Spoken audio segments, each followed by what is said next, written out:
விவசாயி ஐயா வணக்கம். இப்போ முதல்வர் திராவிட மாடல் திராவிடம் அப்படின்னு சொல்கிறாரு, அதோட அர்த்தம் என்னங்க ஐயா?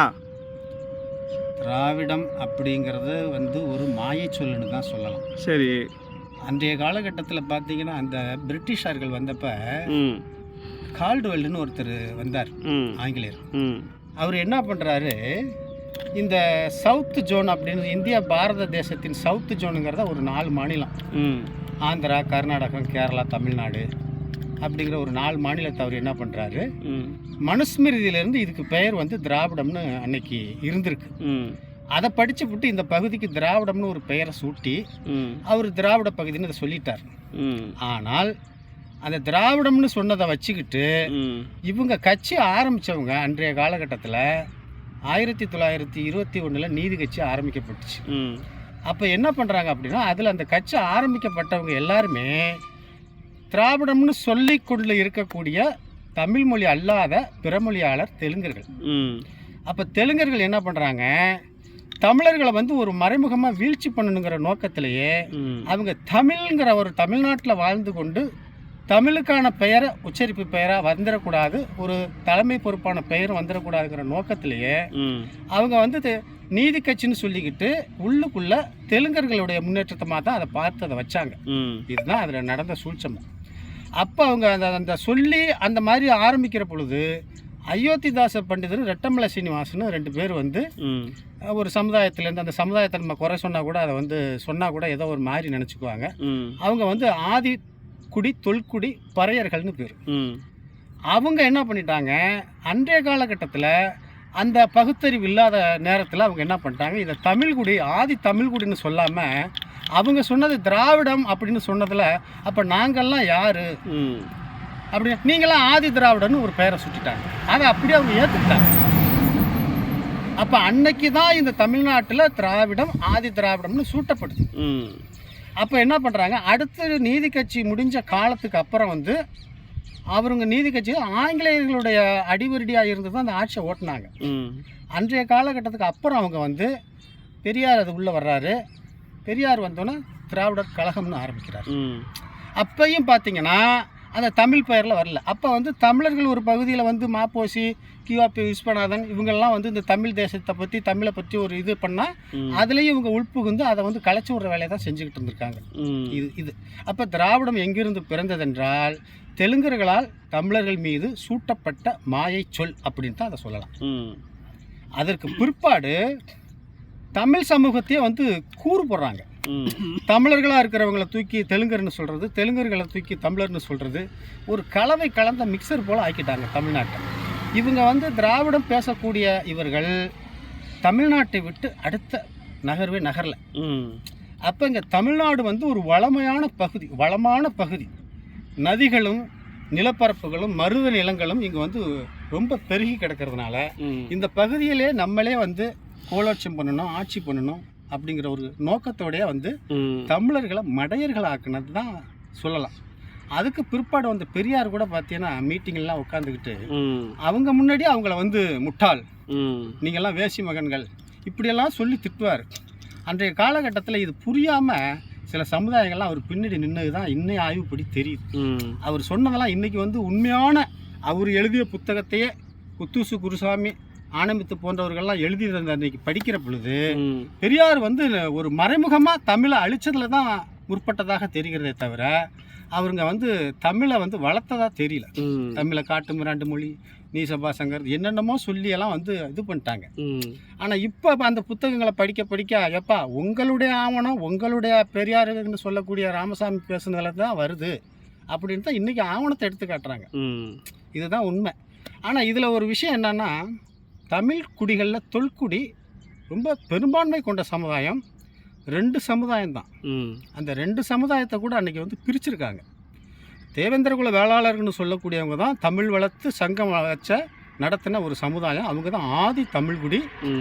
அதுக்கு முன்னதாகவே இந்த பறைகுடின்னு சொல்கிறவங்க ஒரு மறை செய்திகளை சொல்லக்கூடிய ஒரு பெரும் சமுதாயம் தான். அவங்க ஒரு பக்கம். ஆனால் அந்த தேவேந்திரகுல வேளாளர்கள்லேருந்து 2ஆக பிரிக்கிறாங்க பாருங்கள். இந்த தெலுங்கர்களுடைய சூழ்ச்சியை பாருங்கள். தென் மாவட்டத்தில் தேவேந்திரர்கள் என்றும் அதே குடியான இங்கு டெல்டாவில் வரும்போது பள்ளன், பள்ளி, படையாச்சின்னு அப்படியே பேர் பிரியும். அப்போ இங்கிட்டு போகிற பொழுது இந்த பெரிய சமுதாயத்தை வந்து பிரித்து அங்கிட்டு பள்ளி படையாச்சின்னு கொண்டு போயிட்டாங்க. இந்த பகுதியில் இவங்கெல்லாம் வந்து இந்த படையாச்சின்னு சொல்கிறவங்களும் தேவேந்திர குல வேளாளர்களும் தலையாய தொழில் அவங்களுக்கு வந்து விவசாயம் தான், போர் தான். இந்த விவசாயமாக இருந்து போர் புரியவங்க தான் வீரமும் ஏறும் போரும்னு சொல்லக்கூடியவங்க. அவங்களுடைய ஒவ்வொரு சமுதாயத்துக்கும் எடுத்துக்கிட்டிங்கன்னா அந்த குலத்தொழில் வந்து அவங்கள வந்து விட்டு பிரியாது. ஏதோ ஒரு வகையில் அந்த தொழிலில் நின்றுக்கிட்டே இருப்பாங்க. அதுபோல தான் இன்றைக்கி அவங்களும் இருக்காங்க, இவங்களும் இருக்காங்க. அவங்களுடைய குணாதிசயம் போர் குணமும் இவங்களுடைய குணாதிசயம் போர் குணமும் ரெண்டும் ஒன்றாவே இருக்கும். அதனால தான் ராமதாஸ் கூட ஒரு திருப்பு வடக்க வன்னியனும் தெற்க தேவேந்திர குலத்தினும் ஒரு தாய் பிள்ளைகள்னு சொல்லியிருக்கிறார். ஆக இது வந்து ஒரு மாயை தான். திராவிடம் என்பது ஒரு மாயை. அதில் சில சமுதாயங்கள், தமிழ்நாட்டு சமுதாயங்கள் என்ன பண்ணும்னா 5 நிலத்திலிருந்து ஒரு நிலம் தான் மனிதர்களால் செதுக்கப்பட்ட நிலம். இந்த மருத நிலம் தான் 6 சார்ந்த பகுதிகளும். அந்த பகுதியில் வாழ்ந்தவங்க தான் இந்த பள்ளி படையாட்சி என்பதும் இந்த தேவேந்திர குல வேளாளர்கள் என்பதும். இதை முதல்ல ரெண்டாக்குனாங்க. அதுக்கப்புறம் ஆதி தமிழ்குடியை வந்து கலைஞருக்கு பார்த்தீங்கன்னா ஒரு நேரத்தில் சொல்லியிருக்கிறார், சக்கிலியர்கள் வந்தேரிகள் தான், அவர்களை ஆதி தமிழர்னு பேர் வைக்கிறார். இங்கே இருக்கிற பறையர்கள் தொல் தமிழ்குடிகள், அவரை திராவிடர்னு பேர் வைக்கிறார். அதன் தொடர்ச்சியாக அண்ணாதுரையாக இருக்கட்டும், கலைஞராக இருக்கட்டும், இவங்க எல்லாமே அதுக்கு ஒரு துறையவே நியமிச்சிட்டாங்க. ஆதி திராவிடர் நலத்துறை, ஆதி திராவிடர் நலத்துறைன்னு சொல்லி அதில் தேவேந்திர குல வேளாளர் மக்களை 6/6/1936 அன்று அவர்களை ஆதி திராவிடர் எஸ்சி பட்டியலில் சேர்த்துட்டாங்க. அப்போதைய காலகட்டத்தில் அந்த மக்களுக்கு வந்து என்னவென்று புரியவில்லை. ஆனால் அதில் ஒருவர் வட மாவட்டத்தை சேர்ந்த பிள்ளைங்கிறவர் ஒருத்தர் இதை எதிர்த்து ஆங்கிலேயர் இடத்துல போய் கேஸ் போட்டார். அதை வழி நடத்தலை. ஆனால் இவங்க வந்து ஆங்கிலேயர்களுடைய துணையோட இவங்களை அவங்க எஸ்சி பட்டியலில் சேர்த்துட்டாங்க. ஆனால் இன்னைக்கு வன்னியர்கள் என்ன பிரிவில் இருக்காங்களோ அதே பிரிவு தான் தேவேந்திர குல வேளாளர்கள். இன்றைக்கி அவங்களுடைய ஆவணங்கள், பல ஆவணங்கள் வந்து பிசி பட்டியலில் இருந்த ஆவணங்களை அவங்களால காட்ட முடியுது. அப்போ ஒரு பெரும்பான்மை கொண்ட சமுதாயம் மூவேந்தர் குடிகளான சேர, சோழ, பாண்டியர்களின் குடியான இந்த குடியருடைய தொடர்ச்சி இந்த தமிழ்நாட்டில் கோலோட்சியம் பண்ணக்கூடாது என்பது தெலுங்கர்களுடைய முறியடிப்பு வேலை. அப்போ நீங்கள் அரசியலில் இன்னொன்று பார்க்கலாம். கிட்டத்தட்ட தமிழ்நாட்டில் வந்து இன்றைக்கி 8.5 கோடி மக்களுங்கிறாங்க. நீங்கள் பறையர்களை எடுத்துக்கிட்டிங்கன்னா அவங்க இன்றைக்கி 1,40,00,000 பேர் கம்மி இல்லாமல் இருக்காங்க. படையாட்சிகள் இன்றைக்கி 1,40,00,000 பேர் கம்மி இல்லாமல் இருக்காங்க. தேவேந்திர குல வேளாளர்கள் 1,25,00,000 பேர் இருக்காங்க. இவங்க தான் பெரும்பான்மை சதவீதம், இவங்க தான் தொல்குடிகள். அப்போ இதுலேயும் பிரிச்சுக்கிறாங்க. உள்ளுக்கு பூந்து பிரித்து அதிலிருந்து அந்த மித்தம் இருந்த மருத நிலத்துக்கு அப்பாற்பட்ட இருந்த நிலத்துக்காரவங்கெல்லாம் மருத நிலத்தில் புகுந்து கொண்டு அந்த நிலத்தை ஆக்கிரமித்து அவங்களுடைய பதவிகள் பட்டங்களை எல்லாம் பறித்து கொண்டு அந்த நிலத்தை அவங்களை ஆக்கிரமிக்கிற பொழுது இவங்க அந்த நிலத்தை விட்டு வெளியேறாங்க. இவங்களுடைய பட்டங்களும் பதவிகளும் நிலங்களும் பறிபோகிறது. அப்போ என்ன ஆகுறாங்க, அவங்களே அந்த நிலத்தினுடைய கூலிகளாக மாறுறாங்க. அந்த வகையில் பார்க்குற பொழுது தென் மாவட்டத்தில் வந்து கள்ளர்கள் வந்து குடியேறுற பொழுது நாயக்கர்களுடைய துணையோடு இவங்களுடைய நிலங்களெல்லாம் பிடுங்கப்படுகிறது, பறிக்கப்படுகிறது. அப்போ என்ன பண்ணுறாங்க, அதே நிலத்தில் தன்னுடைய பூர்வீக தொழிலான விவசாய தொழிலை விட்டு அவங்க நீங்காமல் இருக்கிறாங்க. அதுதான் அங்கே நடந்துக்கிட்டு இருக்கிற விஷயம். அதோடைய தொடர்ச்சியாக நீங்கள் இப்போ பார்த்தீங்கன்னா தேவேந்திர குல வேளாளர்களுக்கு ஒரு மந்திரி திட்டமிட்டு ஆதி திராவிட நலத்துறை மந்திரின்னு கொடுப்பாங்க. பறையர்களுக்கு ஒரு மந்திரி, தப்புனா 2 மந்திரி. ஆனால் பெரும்பான்மை கொண்ட சமுதாயம் அவங்களுடைய விகிதாச்சாரப்படி அவங்களுக்கெல்லாம் ஒரு 4 மந்திரி 5 மந்திரி கொடுக்கக்கூடிய இடத்துல இருக்காங்க. ஆனால் இந்த திராவிடம் என்பது, இந்த மாயை திராவிடம் என்பது இதை செய்யாது. ஏனென்றால் 1972 நெடுஞ்செழியன் தலைமையில் கருணாநிதி அவர்கள் அன்றைய காலகட்டத்தில் இருக்கிற கோயில்களெல்லாம் ஆய்வு பண்ண சொல்கிறாரு. அதில் தேவேந்திர குல குடியான அதற்கு உரிமையான பட்டமான மல்லர்கள் என்ற பட்டமே அந்த கல்வெட்டில் இருக்கிறது. அப்பொழுது இவர்கள் மறுபடியும் ஆட்சி அதிகாரத்திற்கு வந்துவிடக்கூடாது என்பதற்காக இவர்களை ஆதி திராவிடர் என்றும் எஸ்சி என்றும் ஒடுக்கப்பட்டவர்கள் என்று இவர்களை வந்து ஒரு புறம் அரசியல் என்று ஒதுக்கி வைத்து கொண்டே வருகிறார்கள். இது புரியாமல் இவங்க அரசியல் பண்ணிக்கிட்டு இருக்காங்க.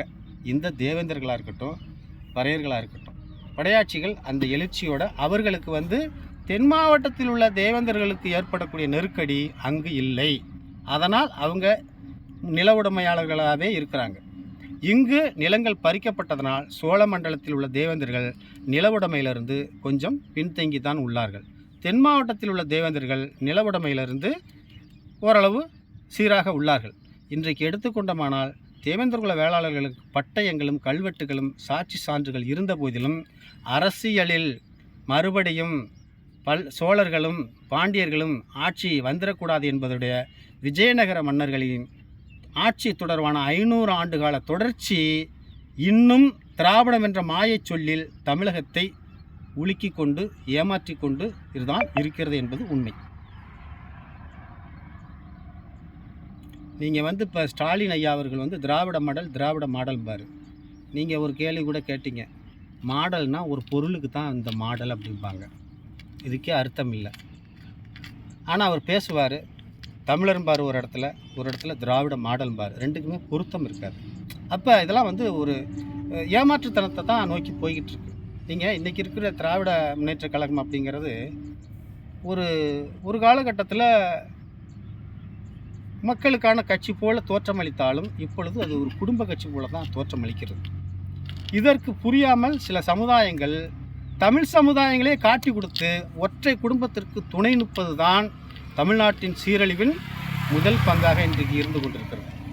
ஒரு குடும்பம் வாழ்வதற்கு இருக்கக்கூடிய மந்திரிகள் எல்லாம் அவர்களுக்கு கப்பங்கட்டி விட்டு 30% என்றால் 10%, 15% ஒரு குடும்பத்திற்கு கொடுத்து விட்டு மித்தரை வைத்து கொண்டு இவர்கள் ஒவ்வொரு மாவட்ட மன்னர்களாக இன்றைக்கி முன்னேறி கொண்டு இருக்கிறார்கள்.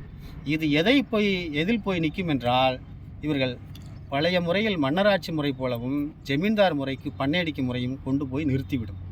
இதை பார்க்கின்ற பொழுது மறுபடியும் கம்யூனிசம் தலைத்தால்தான் இந்த போராட்டங்கள் தொடர்ந்து மறுபடியும் நில உச்சவரம்பு சட்டம் போன்ற சட்டங்கள் கொண்டு வந்து நிலங்கள் உழுதவனுக்கே என்ற கோட்பாடு வைத்தது போல் 60-40 சட்டம் போல் அந்த சட்டங்களைப் போலெல்லாம் ஒரு புதிய சட்டத்தை போட்டு இந்த மக்களுக்கே மறுபடியும் உழவு தொழிலுக்கு ஊக்குணர்வு கொடுத்தால்தான் நாடு தப்பிக்கும். இன்றைய சூழ்நிலையில் அந்த மாதிரி சூழ்நிலையை நோக்கி தமிழ்நாடு போய்கொண்டிருக்கிறது.